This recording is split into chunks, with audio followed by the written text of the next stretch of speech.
Nyakora mga jwango yaure kendo machiegni okinyi ma kawuono chenro en mar mbaka oromo ka en sa osekalo dakika 10 tok saa 4 mar okinyi ma kawuono machiegni chenro ma kawuono ka wada kolonie matut kod kuku mare weche ma otenore kod chal mag jo Kenya modak e pinje maoko.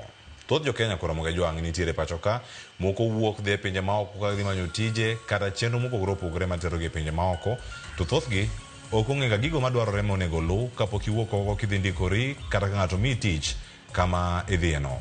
Kora mga jwang tinende wan gi jo Kenya matiyo e pinje mamoko maoko mar piny Kenya, wa jogo mantiere Amerika, mantiere pinje ma Ingereza, nitiere mago mantiere alwora mag jo Arabu, nitiere moko bende mantiere pinje mag libamba mayudore Afrika kae.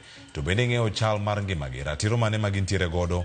Kawuono nyakora mga jwang antiere gi mor mar bedo ka kod jagoro mayudore migaono mano mar tudruok mag pinje maoko kachiel kod mago mantiere piny Kenya kar kachiel antiere ka kod jambetre Ambassador Helen Adhiambo Gishui ma bende okinyi ma kawuono wadedho thuolo mar mondo mi watwag kode achiel kachiel. Antiere ka kod Nyabungu Nyasakwa Bondo ka wantiere kode kachiel kwarango chal mar ngima jo Kenya modak e pinje maoko. Ahinya okinyi ma kawuono oyawre Ambassador kendo machiegni ahinya Ramogi TV kawuono. Oyawre ahinya, agoero kamano kuom luongowa mondo wawach weche mapek gi. Magi weche mapek nikech jo Kenya mang'eny ni pinje maoko. To jo Kenya mang'eny dwa dhi oko to ging'eyo kaka ginyalo dhi e yo maber. To jo Kenya mang'eny bende dwa winjo ni watimo ang'o kaka serikal kuom jok manoko go. E tijno mano ma serikal osebedo kae katimo, wanya wacho ni ma en bad migao, mantiere migao maduong' ma ochung' e tudruok pinje maoko kata foreign affairs. Ahinya kirango diaspora affairs ka kirange ka mentiere ni gino ma jatend piny Kenya William Ruto emokele sirkande ka kose gino mosebedo kacha kinde machon mane nying machielo bende mopogore. To ginang'o gini ma otimo kar kacha kotenore kod ngima jo Kenya mantiere oko. Erokamano.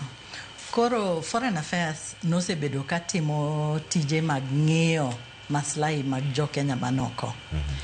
To ka jatend piny nobiro to noneno ka jo Kenya ng'eny to nitiere gik mang'eny magitimo mabecho dala kae. To gintiere gi dwaro mang'eny ma ok en dwaro ma kawaida. Nitiere gik mang'eny magidwa ni mondo konygi go, kata gidwa mondo gior pesa to gikia ni gitim nang'o, gidwa dhi manoko bende dwaro kalatese mopogre opogre. Koro kalure gi kaka nobedo weche manegi onego watimnegi obedo mang'eny, to jatend piny no opogo Ministry of Foreign Affairs momiyo abadwa miluongo ni Diaspora Affairs. Koro tinde wan Ministry of Foreign and Diaspora Affairs. Koro Diaspora Affairs watiyo ne jo Kenya manoko. Lakini ok wati kendwa, watiyo gi Foreign Affairs. Nikech kaka ing'e maber, Ministry mar Foreign Affairs mantiere gi missions. Gintiere gi ofise pinje maoko. Koro watiyo kodgi. To wantiere kiyie natanyalo wacho matin gik mwatimo to gi ting' manomiwa. Sani ting' momiwa en nigibede ochiko. Mokwongo abusomo gi Kisungu kaita aloko gi dholuo. Mokwongo en champion the protection of the rights and promotion of the welfare and interests of Kenya abroad. Mae siro mawachung'e kaka Diaspora Affairs. Ng'iyo ni jok manoko gi gidhi nadi, weche gidhi nadi, gik magidwaro Kenya ginyalo nwang'o, kalatese magin go ginyalo nwang'o, ka gigwenyre gi pinje magin godo goeko momakgi, ere kaka inyalo konygi. Ka gidhi to ginwang're gi shida moro oko kanyo, inyalo konygi nadi. To jok madwa dhi gi ginyalo dhi nadi e yo maler, e yo madwarre. Koro mano wang'iyo maslahi magi e pinje mag oko go. Mar ariyo, promote the continuous dialogue with Kenyans abroad. Nyaka walos gi jo Kenya, wawinj ni giwacho nang'o, gidwaro nang'o. Ing'eyo ni sani weche dhi mapiyo piyo. Koro kaka weche dhi mapiyo piyo ni jo Kenya wacho nang'o kuom weche mantiere goeko. Jo Kenya wacho nango gidwaro nango. Gidwaro kony gi nadi. Gidwaro ni wachiedh kod gi nadi. Gidwaro ni kata ka omiwa oboke ma wan godo mar diaspora affairs ni. Wanyalo konyo gi maber nadi. To wanyalo winjo gi maber nadi. Nikech ing'e ni seche moko sirikal nyalo paro ni wadhi koni. To jo Kenya wuon to dwani wadhi bathe kocha. Koro continuous dialogue nyaka wasik waloso kodgi mondo wawinjgi ni giwacho nadi. Mano ka koro timo limbe magu kudhi kodgi e pinje ma gintie koso moko bende biro kata ka giduogo Kenya kata rado kodgi mondo kaka gidhi. Watimo limbe, warado kodgi ka gibiro ka kata mtandaoni. Ing'e ni tinde ok ochuno ni nyaka idhi in iwuon idh ndege. Inyalo keta Twitter, inyalo keto gimoro e mtandao to gineno to giduoko wa. Kokamano tinyalo luongo space mar YouTube, inyalo bedo gi space e YouTube, inyalo bedo gi Zoom, inyalo bedo gi X-Space to ing'e ni seche bendo pogre e piny. Seche moko wan gokinyi koni to jok moko en godhiambo. Koro inyalo nwang'o ni wan gi gimoro gokinyi kabisa mondo wanwang' jok makoro dwa dhi nindo. Kaito sa uchiel walos gi jok ma seche gi chel gi mekwa. Kaito godhiambo walos gi jok makoro eka ochiew. Koro chieng' moro achiel wanyalo bedo gi chenro adek makoro waloso kodgi mondo wawinjre maber. Wawinj jite. The idea en ni nyaka jite owinj. Ok ni en ng'at achiel kende ma iwinjo. Jite nyaka miwa maoni. Giwacho nadi mondo wawinjre kodgi. Mar ang'wen and liaison with other stakeholders, promote the participation of Kenyans diaspora in democratic processes in the country. Kata ka jo Kenya ni pinje maoko, mano oko min ni koro oginyalo wacho kuom weche kaka mag kura, kaka chike ma wandiko gieki. Gigo matimore pile ka pile. Gike matimore pile gieki, nyaka gibende gibed gi duol. Koro wane mwamiyo gi duol. Kantiere legislation madhi parliament, for example, waketo ne gi Zoom, to wangiso gini ma e legislation madhi. Wawacho, kaito wayawo ne gimondo giornwa maoni. Giwacho nango maber koso marach, maber koso marach. Nikech ing'e ni sani chike ma wan go nyaka public participation bedie.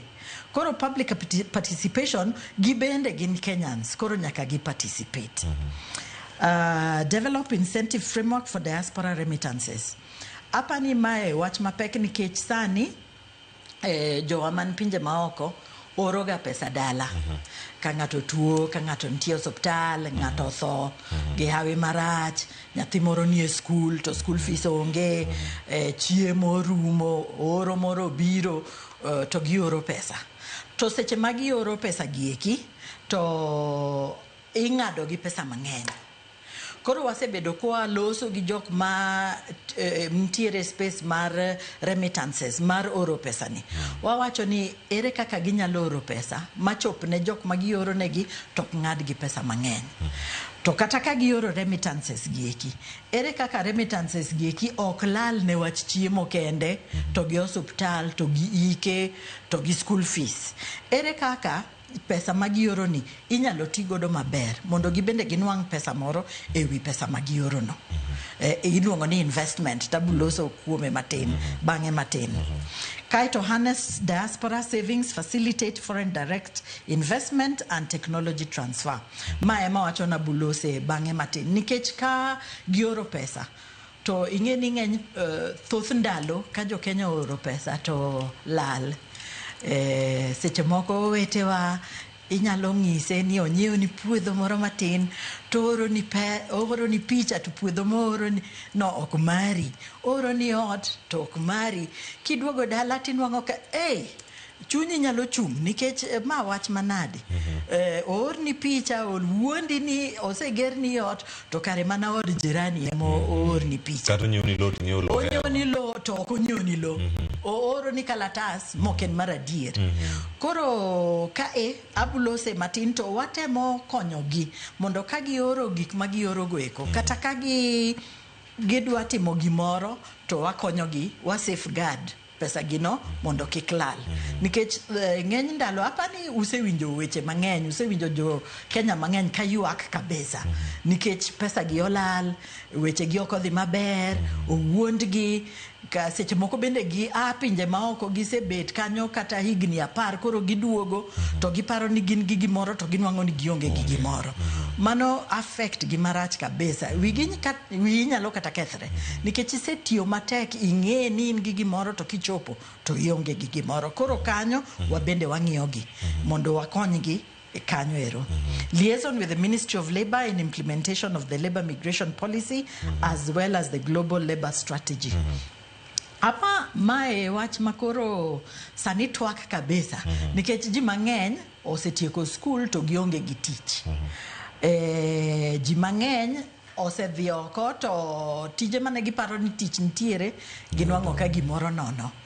Koro watiyo gi Ministry of Labour jo labor ma mandate gien manyo ne ji tich to watiyo kodgi nikech tije ma oko opogre matin gi tije man dala ka ka wang'iyo tije man dala ka ka inwang'o shida moro gi jatendi to yot wacho weche go eko yot nwang'o kamidhiye inyalo kata dhi FIDA inyalo kata dhi jo labor go eko to konyi to ka in piny ma oko tinwang'o sandruok to tek ng'eyo kaka koro inyalo konyi. Gimomiyo jatend piny nowacho ni koro wakony jo labor kata kwa wacho weche mag bilateral labor agreement riwruok mwariwre gi pinje maoko go ka wayiere ni kama kaka jibudhi oko wang'iyo maslahi ma jo Kenya. Siro mwaketo mbele kabisa en maslahi ma jo Kenya mondo kata ka gidhi pesa michulo gi onego bed marom gi jok moko. Working hours seche magitiyo onego bed ni seche ma oko kala ahinya ni in koro itiyo seche 15 kuom seche 24 godiochieng' achiel mago wang'iyo. Kendo in conjunction with the Ministry of Labour secure the placement of Kenyans abroad. Mae wan gi oboke moro miluongo ni Diaspora Placement Agency. Diaspora Placement Agency entiere e Ministry of Foreign and Diaspora Affairs. En gima wan jo Diaspora Affairs watimo sani. To wan waloso serikal gi serikal. Koro ka serikal kaka UK dwaro jok matiye puothe. For example, kata gidwaro derepe, kata gidwaro engineer, kata plumbers, kata jogo rangi. Waloso kod gitu wayiere ni gidwaro jo makama gidwaro ji 200 300 matimo tije makama to wadhie skunde mag tertiary education kaka TVET gini to wamanyo jok ma nigi gi experience no to waketo gibedo interviewed gi pinje maoko go kaiti kaogi ma opogre gi NEA, National Employment Agency, bende teroga ji oko. To gin gitiyo gi jok miluongo ni agents. Agents gin jo Kenya ma tudre gi pinje maoko manyo tije to gitero ji e pinje maoko go. Ang'ene kanyo pod waduoge. Kanyo waduoge nikech nitiere weche mobagre kanyo matin manyaka wawach mondo jo thuru ong'e ni koro ka gidwa dhi oko to onego gitim nang'o mano wabuwacho. Kaito mainstream the Kenyan diaspora into the national development processes. Sani jatend piny osewacho ni diaspora pesa magioro ni osebedo pesa mabop kaka wawacho gacha. En pesa maka jo diaspora tudre maber gi serikal to nyalo kata gero terminal mar airport. Wasewacho ni wadwa gero terminal Jomo Kenyatta International Airport sani koro tin ne ji mabiro onego wabed gi terminal moro manyalo konyo mondo ji kik fundre ahinya e airport. To pesa mabiro gi eki wang'iyo gimoro miluongo ni diaspora bond. Kuma diaspora nyalo kete pesa ni. To kagi keto diaspora bond, ibo tim go dango. Ma en part of the diaspora conversations ma wan go, mondo wang'e ni diaspora nyalo bedo comfortable gango. To wanyalo bedo gi ratiro mane magitiyo godo kuom pesa gi eki. Koro ntiere oboke moro nase wacho Diaspora Placement Agency to gi Diaspora Investment Office. Maendi en office ma ng'iyo koro jok madwa invest e Kenya, jok madwa kelo pesa, gidwa gero factory, gidwa gero sikul, gidwa gero ot, ute ma gi rent out to ot achiel kata ariyo, gidwa gero ute mang'eny. Ere kaka wanyalo konyogi kata nwang'o licenses monego ginwang', lesen monego ginwang', ginyalo nwang'o mayot eyo mane. Erokamano. Ang'eni weche thoth ma pontiere kar kama dane mondo mi warangi. Tachiel kachiel sani ka wadoka e chenro mar ilero kanya achiel kuom gik moko chiko mabende omiyo pek. Nitie achiel mar wacho ni gitimo gigo ma jo Kenya modak Kenya ka bende timo ting'o weche mag demokrasia. Jo Kenya monego bende timo gigi mantie e pinje maoko. Moko kala chied nade. Moko bende ji kia kaka nodhi kocha moyudore kucho. Gibikone nade mondo mi gitim democratic practices mantie Kenya ka to kocha githagore buwinjo ywak gi kocha mondo migi lwasi makare bende kata umigi it manyalo winjo ywak gi. Sani watiyo machiegni kabisa gi IEBC mondo wane kaka wanyalo miyo jowa man pinje maoko go duol, especially sani wadhi 2027 wadhi yiero. Koro e yiero ka wadwa ni mondo gibende gi participate, jok mok nyal duogo dala. Constitution ma Kenya wacho ni oyiene gi yiero jatend piny to progressively. Koro kar progressively jo nitiere winjruok ariyo kar wach progressive. Jok moko wacho ni onego yienegi mondo giyier jatend piny, giyier jatend county, giyier jok man piny kalure kamano. To Constitution wacho ni progressive en mondo obed pinje mang'eny, wachako gi pinje 5 kama to kaito wadhi 10, kaito wadhi 20, kamano nikech kata yiero no okoyot nikech okawo pesa mang'eny tero ji timo yiero no. To wanwang'o ka last election yiero manokalo no ji nondikre 12,000 ni gidwa timo yiero e pinje maoko. Molosnegi kaka ginyalo yiero, lakini jok manobiro negitine 5,000. Koro ineno pesa noti godo mang'eny to ji mang'eny nokoyiero. To chutho nok gitimo kamano nikech negidwa ni mondo giyier nyaka governor, giyier nyaka women rep, giyier nyaka member of parliament. Koro sani waloso gi IEBC mondo wane ka wanyalo yawo mondo nitiere kaka legislation nyalo yienegi mondo yaw mondo jok man pinje maoko kik yier jatend piny kende to yawnegi giyier kata governor. Ka en increasing wanyalo yawnegi mondo koro wadhi nyaka governor mondo jok ma biro dala yiero governor koro kik giti gi pesa no biro to wanyalo dhi ne ir kodgi. To waneno sani ka jo IEBC dwa yawo pinje moko, gidwa medo apani pinje 8 kuom mane oyiero pinje 5 mane oyiero the last time.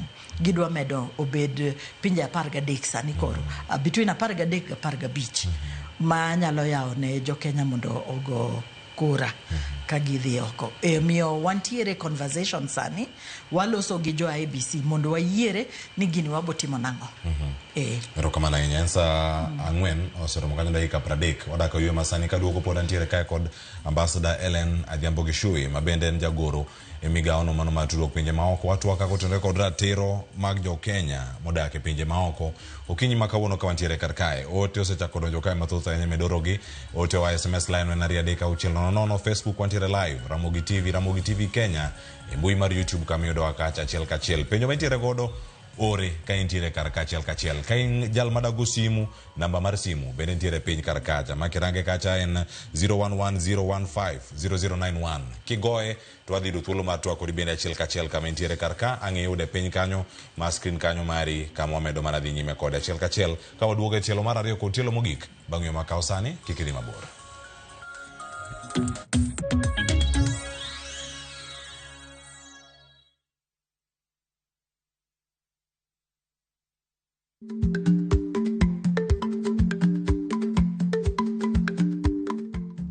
Icha gweno to ichao gwang'. Matiende ni kapok ing'ado bura ewi wach moro amora, kuong inon ng'ama rach.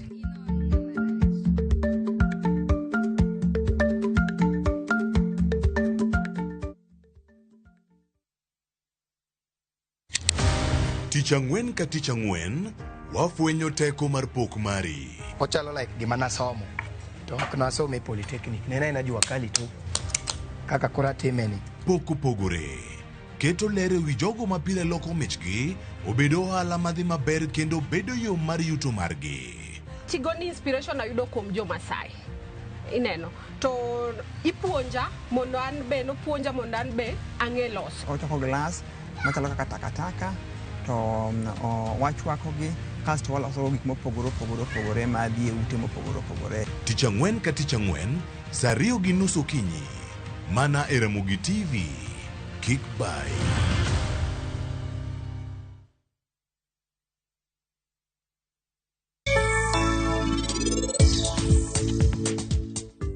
An kae nachako hero niti chon ahinya. Kata kapok ariwo arus gi pari. Kaponi in ni hero nyako moro machielo kae to kare nang'o momiyo nitimo arus gi pari? Nyathi machal nade? Nikech odwa resre, en oketho nyinga e nyim jogi te. Sani kora naseng'eyo. Mondo iniyud luoro ma inionge godo e gweng'no, ineno ni mondo initi gi wuodi kae marach. Sanjo ori ni mondo ibiranga. Gisani niti iye wang' ahinya. Ka wacha adiera to biro medo midhiero kae. Koro an nyaka onde.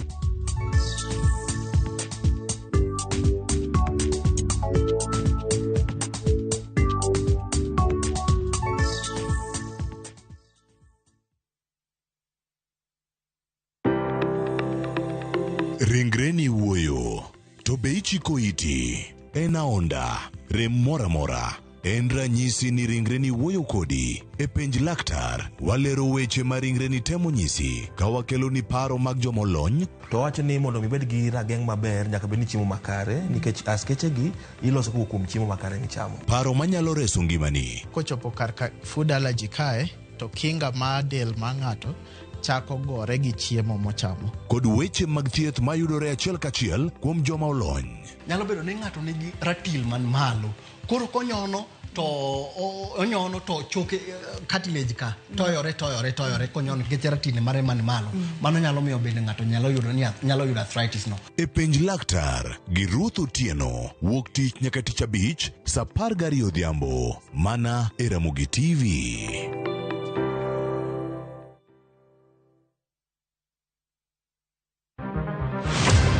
Chal mar pinywa en gima ichiko e mbaka ma wabedo godo kanyachiel. Ok oripo bed ni warito Trevor nyaka issue obedie. Nikech leadership is not just felt in a crisis. Chakre wach yuto nyaka somo, wach telo nyaka ngima mapile. Jopiny dwaro ni omiye strategy kaka ng'ani dok dala. Owe ponde toka gwam. Penjo madongo dwaro duoko makare. Wachiwo duol maduong' ahinya. Jotelo, jotim nonro kod jogo matemo kelo lokruok. Kitwa mokwongo namba 1 en ng'iyo kaka warito kendo wakonyo jopiny. Omiyo ka joka dhi marach to nyaka koro wanyisgi. Dwarore ni wang'e, wapenjre penjo kendo wayud duoko.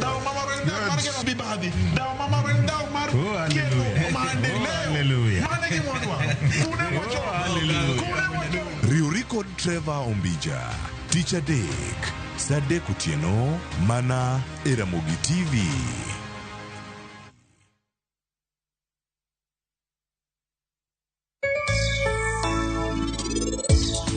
Penj laktar kokalo Ramogi TV kawa wacho ni ngima en mwandu. Nyinga en Ruth Otieno.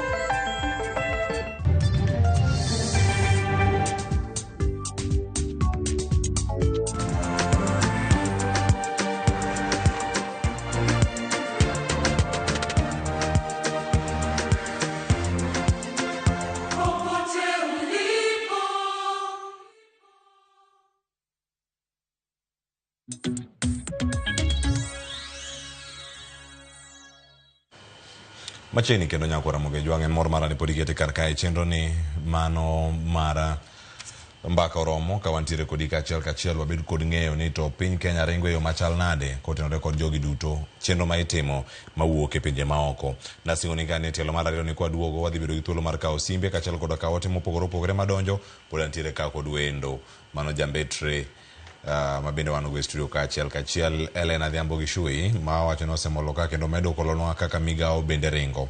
Injinia Lazaro Kanyamboko wacho kae ni jo Kenya mantiere diaspora kik bed gi limite golo paro kaka piny Kenya bende dhi nikech kaluwore kod GDP ma pacho kae pesa ma gioro okawo percentage maduong' e dongruok mano mar uchumi. Onego warangane kaka ji nyalo tudore gi studio jok mantiere pinje maoko mar mondo mi giora ne ote mag kata kakale WhatsApp.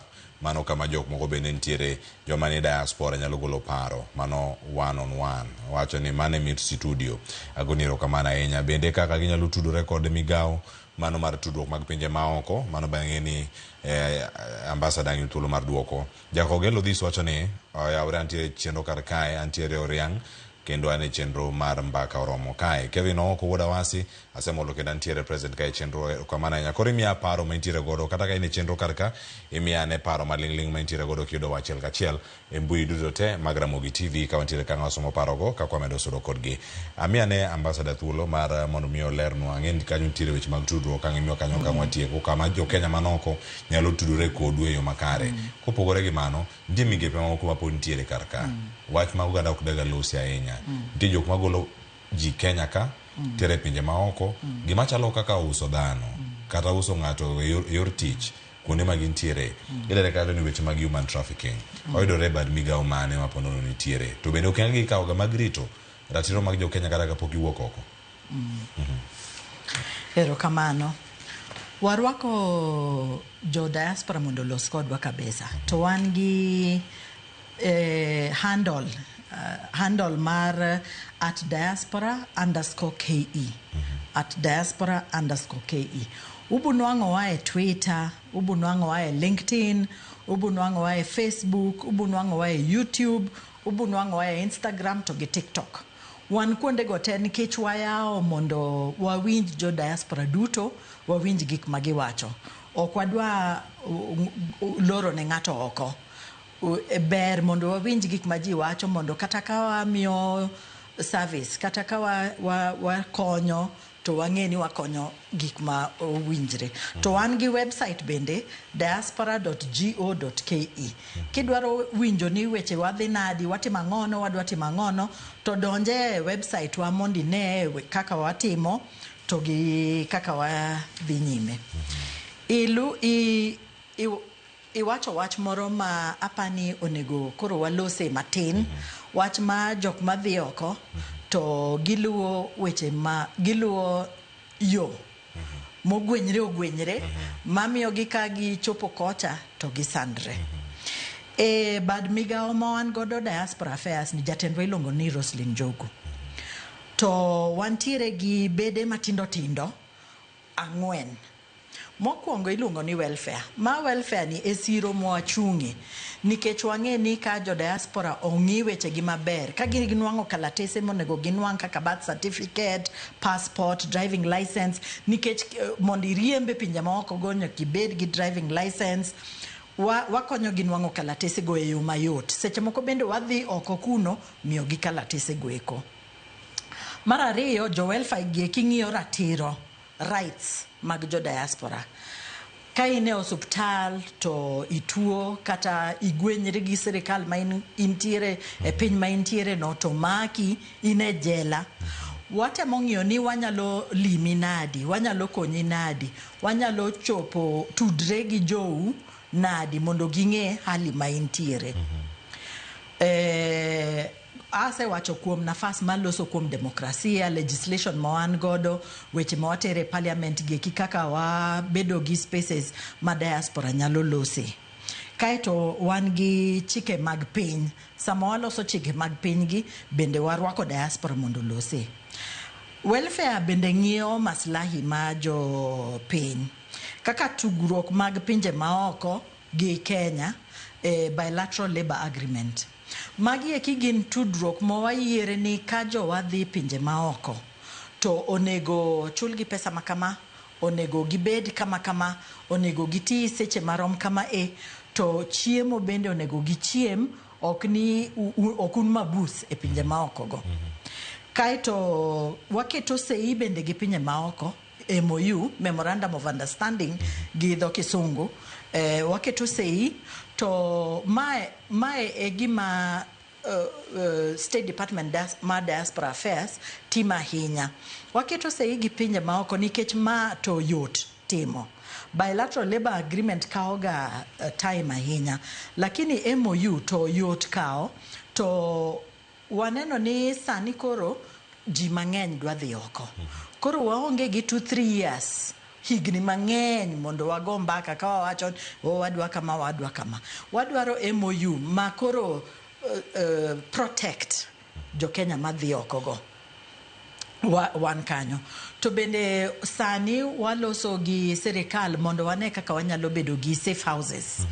Ute ma jowa konwang'o sandruok to nyalo ringe piyo to wamiyo gi services e ute go eko. To nyaka sana ng'oma nyamiyo ma oleo nikech safe houses en gimoro mosebedo katimre. Migawo ma wacho kacha nutiyo godo machiegni mano mar labor motelo kod Mutua, Alfred Mutua, osebedo kata ka dhiro chenro mag miyo jo Kenya tije pinje maoko. Itero gima thoth kocha masinjo ka nitiere Gulf, mantiere Saudi Arabia, mantiere kure gikale midhiero. To kama giring gidhi ema dipo ni onge. To midhiero ni ang'o miyo paro mar safe houses gi oleo. Kose ni gimoro ma osechak gere pinje maoko. Koro gero nwang'o safe house ok en gima inwang'a dichiel kama en gima nyaka ilos gi pinje maoko go mondo uyiere ni ubu bedo gi safe house. Ing'e ni safe house ni wadwa ni mondo obed gi immunity. Immunity mean ni kiringo idhi kanyo to onge polis manyalo lawi iye kanyo. Kopo ni bahati mbaya igwenyri gi gimoro to inyalo bedo processed ka in iye kanyo, to ibedo processed ka in safe. For us, singo moan godo mochung, kidi moachunge kabisa, and the safety of the Kenyans and the protection of the Kenyans. Sani en wach mowacho ing'e ni nitiere ratiro kaka gik moko bedoga. Ma gima wasewacho jotendwa sani paro wachno tang'e ni machiegni wabu bedo gi safe houses.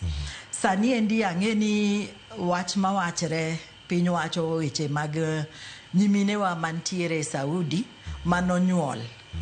To awakwayo jo Kenya ni kidhi piny maoko to walu chike mag pinje maoko. Pinje kaka Saudi go ok oyie ni ka in nyako to ionge gi dichuo inyuol, nikech nyuol kionge gi dichuo en criminal. Ok en gimo ok oyie ni nyuol kionge gi korure gi chike magin godogo. To kinde mang'eny wasebedo gi nyiri ma nyiminewa nyuol pinjego. Koro kaka nomi bad migawo diaspora affairs, ne wabiro gi a very innovative idea ni kar mondo nyiminewa obeda ni gin jok marandre onge kaka ginyalo tiyo, onge kaka ginyalo timo gi nyithindogi, wachako process mar timo DNA. Nikech kinyuol oko mar osuptal, nikech ng'eny gi nyuol oko nikech osuptal ok oyienegi, nikech ok oyienegi mako ich in the first place. Koro nyuol bedo matek. Koro ginyuol oko, to ka ginyuol oko gibed gi kalatese kaka birth certificates. To nwang'o birth certificate nyaka wa confirm ni nyathini en nyathini mondo kik bed human trafficking. Kik bed ni wakelo nyithindo Kenya moko magin jo Kenya. Koro bad migawo mar diaspora affairs nochako process mar timo DNA testing mondo wanwang' kaka nyithindo gi nyalo duogo Kenya. Sani moko oseduogo. To kalatese moko birth certificates noseter to poka jok moko poko kao. Nitiere reasons mopogre momiyo poka gi kao. Kamano. Nikech saa bende rengo, adongi thuolo matin dakika 5 kende kato watieko chenro. Ada mondo miyo mule kumoro bende machiegni kod twak mabende wan go sani kato ang' mede mamoko. Weche mag agents mantiere kembe ma ondikore pacho kama tero ji pinje maoko yore mag tich. Ada ni mulu mano kachiel koda kamachielo en jo Kenya makoro biro machiegni piny libamba ma Tanzania. Mana achiel kuom ranyisi. Bende jo Kenya man kuro winjo ni sirkal mar Kenya nitiere kod gichungi. Kobire wach agents matero ji oko, adwa wacha ni wabed jok ma bende timo due diligence. Wateme mondo warang ni ng'ama tero wani sirikal oyiene tero ji, kose en ng'ama teri to dhi lali oko kanyo.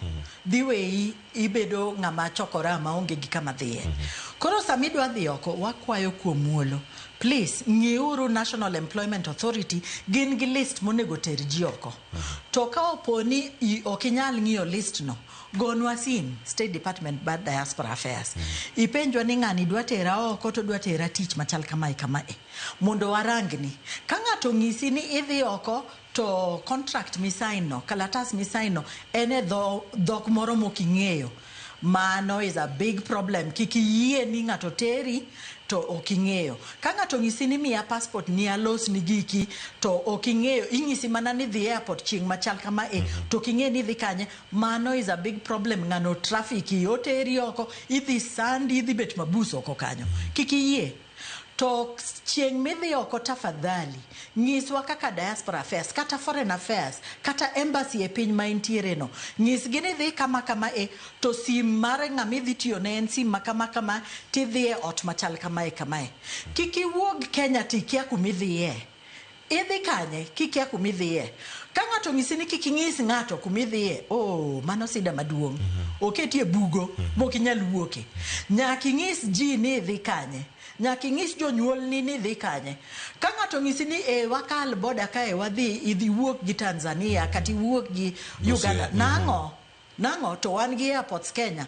Nyaki wuok gi Kenya mondo wang'e ni dhi kama address midhi en kama, ot midhi dake en odni, mondo koponi in gi shida moro matin to wang'e kuma intiere. Wach mane ji dhi to wang'e ni ne gisedhi ka ginwang'o chandruok ok ber. Nikech koro wathagre konyi to kata agents jok mowuondi ni dhigo giwuondi to kaito giloro office, gidhi yawo moro to giluongre nying moro kaito giloro kendo.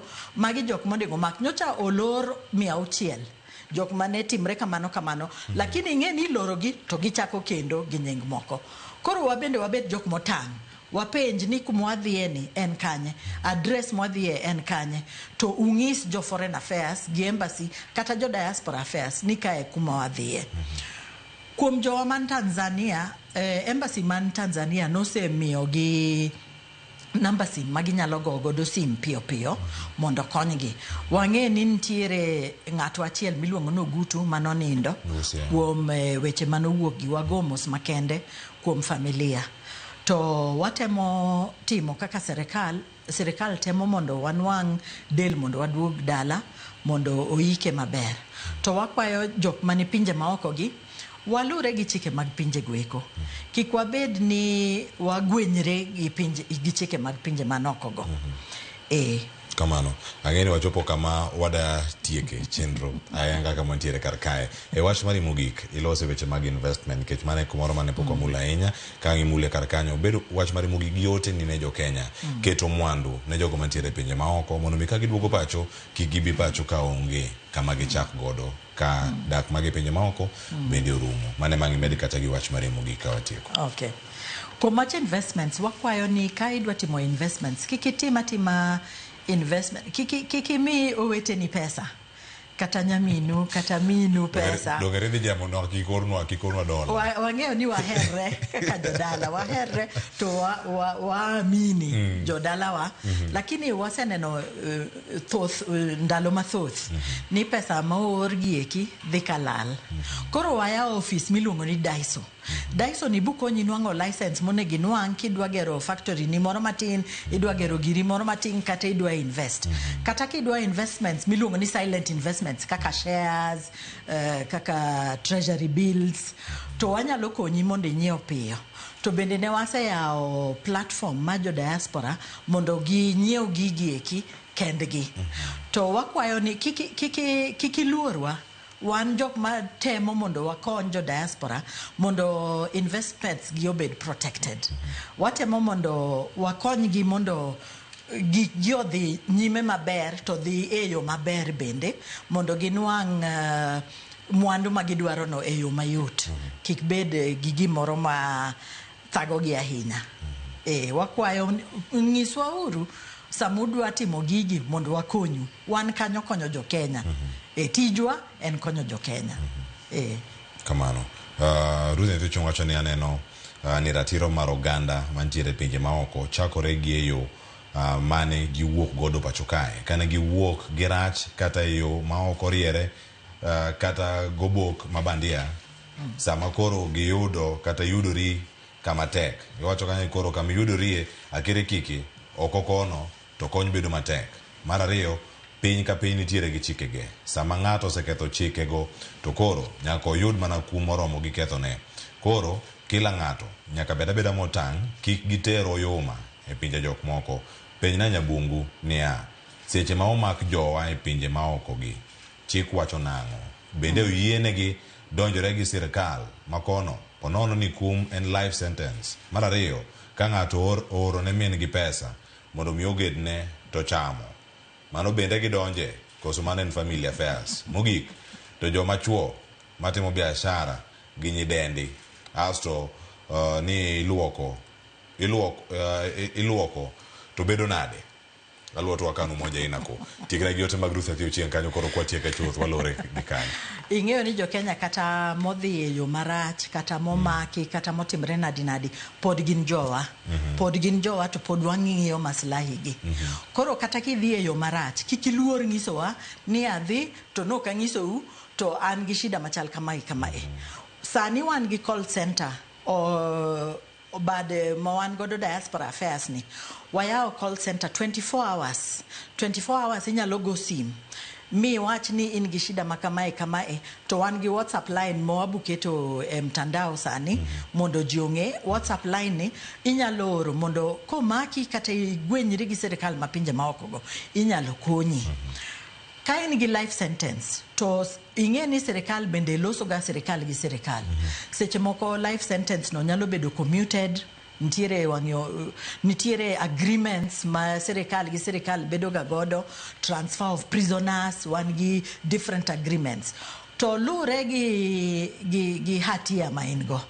Hatia moko kaka ting'o yedhe maricho gi eki bedo ga matek matin atiano.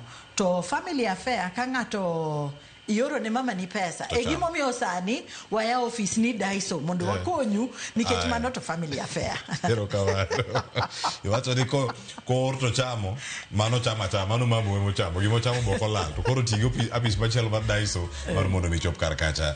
Jambetre Elena Goniro kama nyako bedo kodwa okinyi makawuono nyakora mojang'in mido thuolo mar oronwa ote wasomo gi kar kama wasomo pod twak dhi nyime mbui magwaludo te aneno ka twak makamano bende nitiere mbui mano mar diaspora affairs osekete kacha goluru paro ma untiere gon mar mondo mi wapuonjre kendo wagolo dok eitwa ka ona nitiere kae kod ambassador Elena Dhiambo Gishui kane watwak achiel kotere kod ratiro mag jo Kenya modak e pinje maoko are okinyi makawuono sa 12 mar okinyi nyaka sani saa 5 odonda kabich. Nyinga Cleophas Oluoch jakisumo kanya kwar mukeo nyaka sango oriti masani med neno Ramogi TV.